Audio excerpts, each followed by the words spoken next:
Is ego the enemy or a weapon for Stoicism? Whilst generally speaking ego leads to undesirable thoughts, feelings and actions, ego can be used as a tool for resilience.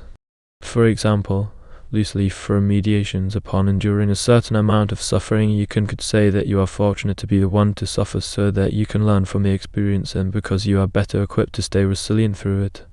This is good, but then does it not imply that you think yourself better than others in this regard? And if you were more ego-free, I think you would find this sentiment less powerful. A form of arrogance and stubbornness can keep you motivated to endure many things. That's a really interesting and nuanced question. Is ego the enemy or a hidden weapon for Stoicism? On the surface, Stoicism often teaches us that ego is something to be stripped away, something that binds us to external validation, and causes us to react impulsively to things beyond our control. Ryan Holiday even titled the whole book Ego is the Enemy, which really captures a traditional Stoic stance. But when you really sit with this idea, especially as you brought up from meditations, you start to realize it's not so black and white. There's this line of thinking that says, I'm the one who's meant to suffer this, so I can learn from it, endure it, and grow stronger. That can feel empowering. It helps you frame suffering as a personal challenge, something you're strong enough to bear. But isn't that also ego talking?